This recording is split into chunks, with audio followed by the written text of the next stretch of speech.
Grabatzen ari garen unean gaueko 12:02 igaro diren honetan, Realak bosgarren denboraldi jarraian Europan jokatuko du. Kritika ugari izan dira Imanol Alguazilekiko, taldearen jokoarekiko, baina azkenera arte fedea eduki behar da eta Realak fedea eduki du eta datorren urtean berriro ere Europan jokatuko du, oraindikan ere zehazteke dago Europa Ligen jokatuko duen edo Conference Ligen, baina behintzat Europako postu horiek ziurtatuak ditu hain zuzen ere gaurkoan eSport Ligako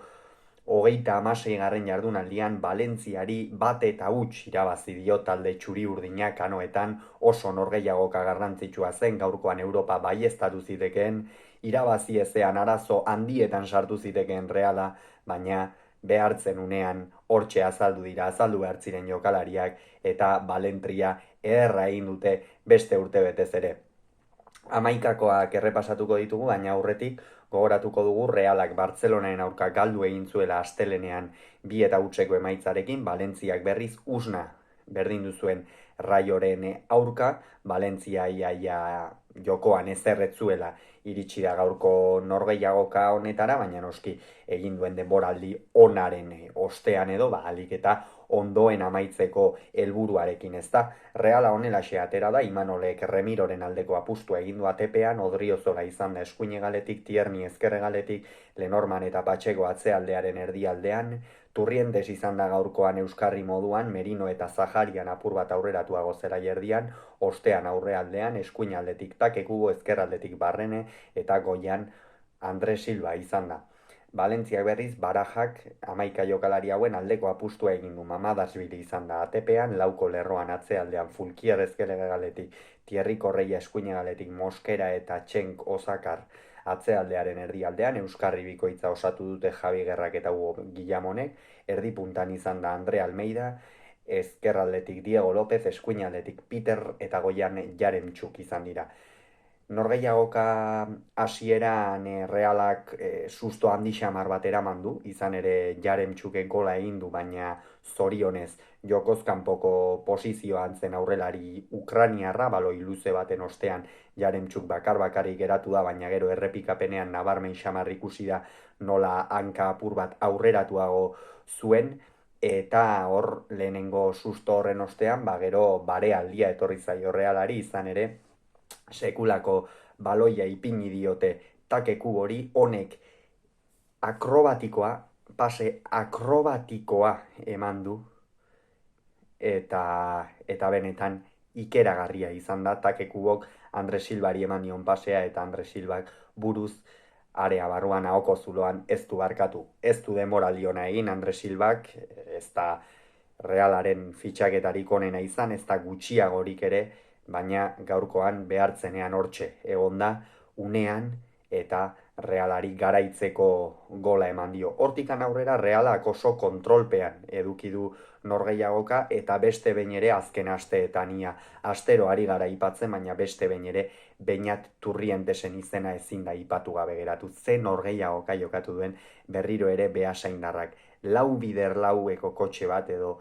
hobeki esan da todoterrenoa da, Beñat Turrientes gaurkoan Zubimendiren postuan ipini du Imanolek, baloia ateratzean zeinen ederki sartzen zen Lenorman eta Patxekoren tartean, baina gero erasoan ere hortxe zen bi aukera gainera ere izan ditu, bata Mamadarsbilik sekurrako gelditua egin dio eta bestea berriz goregi joan zaio, oso parte hartzaile beste behin ere Beñat Turrientes eta Realaren zela jerdian iparrorratza izan da gaurko egun honetan. Bestalde batetik berriz, Merinok norgehiagoka ona egin du, baina ez behar bada beste askotan bezain nabarmena, edo ez da beste askotan bezain beste nabarmendu gaurkoan iruindarra. Eta Arsen Zaharianen inguruan argiak eta itzalak izan dituen jokalaria izan da, eta gaurkoan argirikan ez du ikusterik izan. Lehen zatian Valentzia oso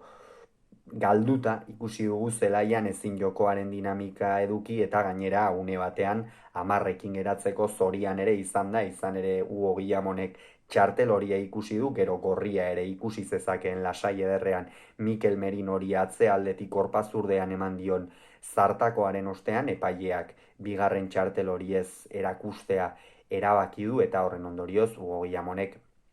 zelaian jarraitu ahal izan du, baina Reala gaurkoan oso norgehiagoka serioa egin du. Valentziak baloia hartzen zuenean, taldea oso ongi joan da defenditzera, baloiak ongi lapurtu ditu, Valentziari ez dio jokatzen utzi, eta gero ateratzen zenean denak irteten ziren. Lehengo astean askoz ere planteamentu erdirakoiagoa egin zuen Imanolek, hau da askoz ere gehiago xeraldo dependentzia deituko niokenik, egun horretan gertatu zenari, ia baloi guztiak luze Bekerren bila joaten zirelako, baina ez gaurkoan Barrene eta Kuboren aldeko apustua egin du hegaletan,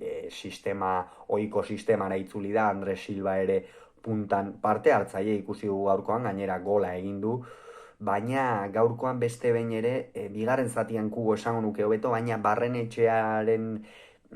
hor mina hartu zuen batean, eta geroztikan ez da berdina izan, denboraldi hasierako berdina Ander Barrenetxearen errendimendua, kontua kontu gaurkoan ere Donostiarra saiatu da, naiz eta ez duen gauza handirik lortzerik izan. Eta lehen zatia honela amaitu da, Realak oso kontrolpean zuen norgehiagoka, Valentziakia ez du ezertxo ere egin, Fulkier eta Korreiaren eraso oso gutxi egaletatik, Peter izan da behar bada protagonistarik nabarmenena, baina Jaremtxuk bigarren minutuan balio gabetu dioten gol hori salbu ez dugu bat ere ikusi, ez dute bilatzerik izan, eta hori egin batean Realaren merituagatik ere izan dela esan daiteke. Gero bigarren zatia astearekin batera ikusi da Valentzia ja beste planteamentu batekin atera dela, askoz ere protagonista izan nahi zuten baloiarekin, eta hor Realak oso erne ibili beharra zeukan, aurtengoan beste taldeek baloiaren jabetza izan dutenean asko sufritu duelako Realak, batez ere asko erasotu diotelako eta aukera asko sortu dizkiotelako, hala ere hasieratik Imanolen taldeak garbi zuen, zer nahi zuen, eta nahiko ongi eutsi dio Valentziaren hasierako trote horri edo. Eta 60. minutuan iritsi dira lehen bi aldaketak, bai Realaren aldetik eta bai Valentziaren aldetik, Realaren aldetik Barrenetxea eta Zaharian izan dira berdegunea utzi dutenak, aldaketa logikoak izan dira, batetik Ander Barrenetxeak esan dugun naiz eta saiatu den, eta egia da area barruan agerpen batzuk eta egin dituela, baina ez ditu beste egun batzuetan bezain besteko desberdintasunak markatu gaurkoan Donostiarrak egal horretatik, eta bestetik Zaharian, esan dugu argiak eta itzalak izan dituen jokalari bat izan da, gaurkoan berriro ere barnek aldetik jokatu du, egia da mugimendu batzuk egin dituela, baloiaren irteeran ere, eta Reala kontraerasoan atera denetan ere tarteka ongi atera dela, baina ez du eskatzen zaion protagonismo hori eduki, eta euren ordez, batetik Brais Mendez atera da, jokoari oreka pixka bate emateko, eta Brais Mendez denboraldi amaiera honetan egotea oso albiste ona da, Realarentzat oso albiste ona, eta bestetik abiadura bala Xeraldo Beker Bartzelonaren aurka norgehiagoka ona egin zuen, azkenerako ez zuen saririk lortu hau da gola, baina gaurkoan Imanolek aulkian utzi du, baina bigarren zatian jada 60. minutuan berdeguneratu egin du. Brais Mendezek izan du aukera bat, areaz kanpotikan egin duen jaurtiketa bat, eta Xeraldo Beker gaurkoan ezkerraldetik aritu da, zuzen ere Barrenetxearen postu horretan, eta ez dugu gaizki ikusi, baina behar bada ez lehengo astean bezain besteko desberdintasunak markatzen noski, batez ere gaurkoan beste rol bat egokitu zaiolako, Kubo ere hortxe zuen, eta hala ere norgehiagoka ona jokatu du ezkerralde horretatik Xeraldo Bekerrek, eta demostratu du eskuin zein ezkerraldetik desberdintasunak markatzeko gai den jokalari horietako bat dela, Surinamekoa. Eta gero Valentziak ere aldaketa bikoitza egin du, kasu honetan Korreiak min hartuta eta Javi Gerrak utzi dute zelaia, eta euren ordez Gaia eta Sergi Canos atera dira, alde batetik Thierry Korreiaren ordez Gaia atera da, aspaldiko partez atera da gainera Valentziarra, gaurkoan arrobiko jokalaria, eta Sergi Canose atera izana, erasokortasun gehiago emateko Valentziari galtzen ari zen, pixkanaka jokoan sartzen ari zen, lehen zatian ez duelako batere agertzerik izan Valentziak,